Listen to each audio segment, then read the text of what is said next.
Depuis que Donald Trump est de retour à la Maison-Blanche, deux grandes craintes font surface. Évidemment, les tarifs, l'économie, les tarifs douaniers, mais également la gestion de la frontière. On se souvient tous du chemin Roxham lors du premier mandat de Donald Trump, lorsqu'il avait menacé d'expulsion certains immigrants qui étaient aux États-Unis depuis des années puis qui perdraient leur statut. Là, il y en avait plusieurs qui avaient décidé de tenter leur chance en montant vers le Canada. Et donc, cette crainte-là, elle est présente. Il y a toutes sortes d'idées qui sont amenées dans l'air, celle notamment de faire davantage patrouiller la SQ le long de la frontière.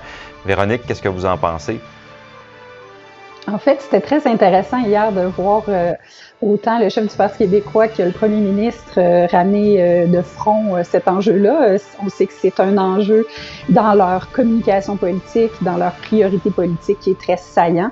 Toute la question de l'immigration et des demandeurs d'asile. Donc, c'était pas surprenant.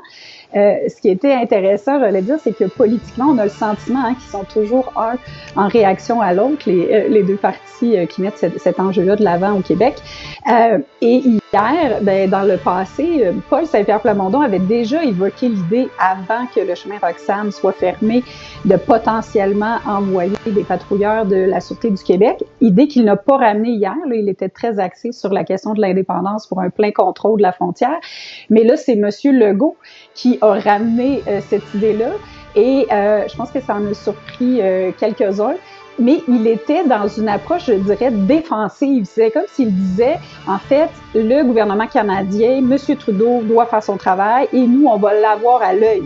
Et donc, c'est pour ça qu'il ne parlait pas d'aller mettre, évidemment, là, des escouades de centaines et de centaines de policiers. En tout cas, je ne vois pas comment ce serait praticable. Mais il disait, on pourrait faire des contrôles aléatoires, en quelque sorte, aller vérifier que ceux qui doivent faire la job, donc les représentants du gouvernement canadien, font le travail.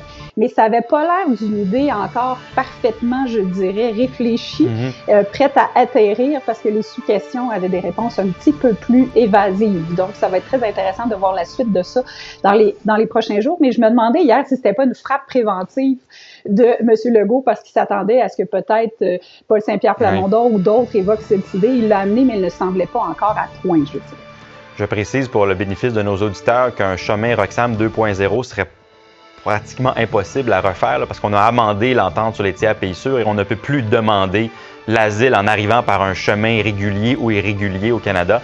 Il faut que les demandeurs d'asile se cachent pendant 14 jours. On peut faire la demande seulement 14 jours plus tard. Donc, on ne pourrait pas avoir de gens qui débarquent là, avec la valise là, à un nouveau chemin Roxham. Là. Est-ce que ça ne se produirait pas de la même manière s'il y avait un afflux de demandeurs d'asile? Ève, qu'est-ce que vous pensez donc de la gestion de la frontière?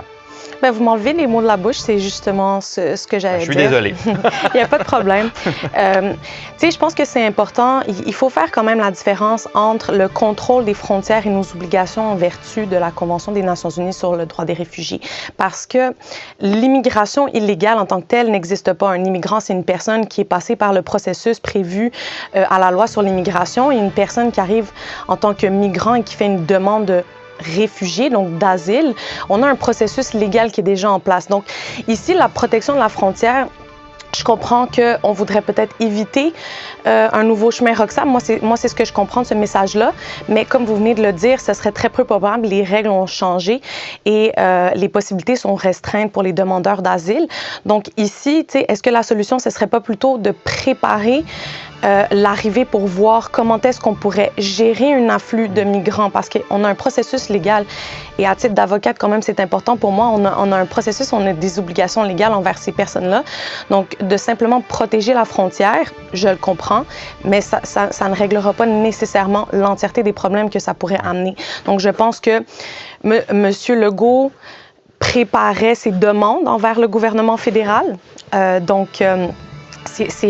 Il va y avoir des négociations à avoir, mais il y a aussi nos obligations qu'on va devoir respecter et qu'on va devoir se poser la question à savoir comment on fait pour prévoir et préparer une potentielle vague de demandes d'asile. Outiller l'appareil administratif pour être capable de répondre à la demande plutôt que d'être surpris puis d'être encore débordé comme ça a été le cas il y a quoi, 8 ans maintenant, 7 ou 8 ans.